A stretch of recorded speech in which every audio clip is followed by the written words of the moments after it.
when I was a young man and I got involved in things I got involved in, I didn't get involved in quote unquote a gang, but we had a group of guys that we were all into the same thing. And I know what it's like to have my partner's brains blown out all over me. I've experienced those things. You know, I know what it's like to be out in those streets and doing crazy things. But it wasn't until I felt that somebody cared enough about me that could bypass and look past all of my failings and accept me that I began to change. And it happened with my aunt. I had an aunt who had moved away from New Orleans. I grew up in the Ninth Ward area, which our motto in the Ninth Ward was, "We from the nine, we don't mind dying."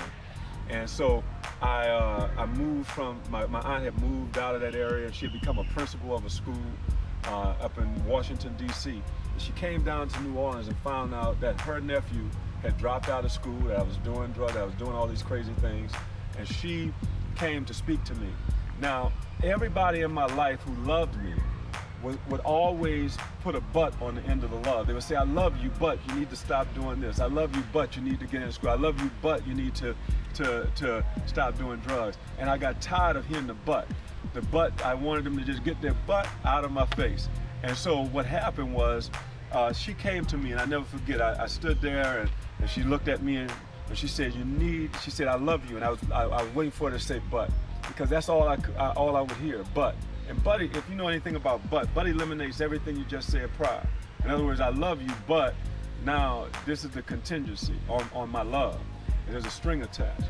And so, but she said, "I love you," and she said, "and you need to give yourself one last chance." She used another conjunction. She didn't use but, she used and. And she said, "and you need to give yourself one last chance." And when she said that, I had to look her in her eyes to see where she was coming from.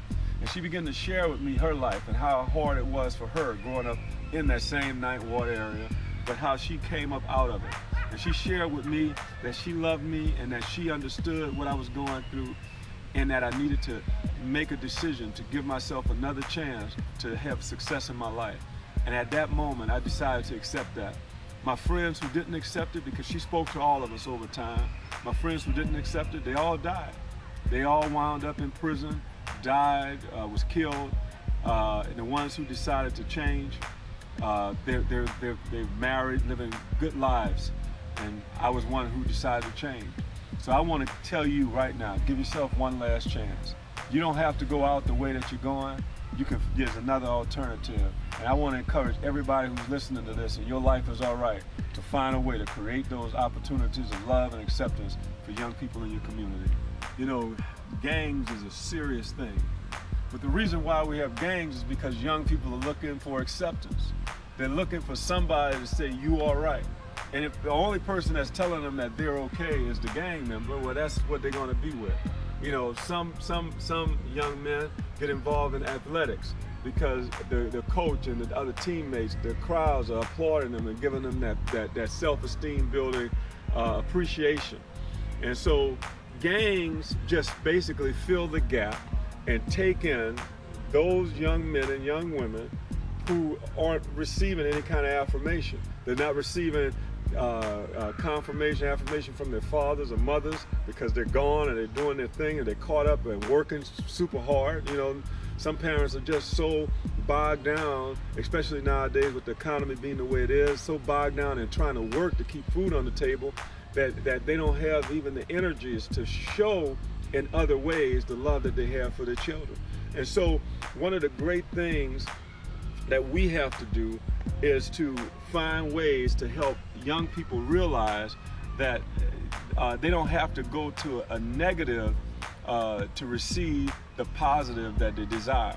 In other words, they don't have to go to a gang to receive the love and the affirmation that they're looking for.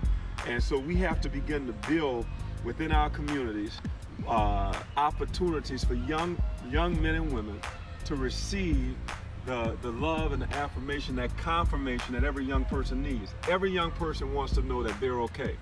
And so we can't let it be the gangs that tell them, "Hey, you cool, bro, you all right." We have to begin to find other alternatives. That's one of the reasons why we created what was called the Love Clubs. And I'm really excited about No Cane and all the things that No Cane is doing. Now, the Love Clubs is something that I started in New Orleans, Louisiana.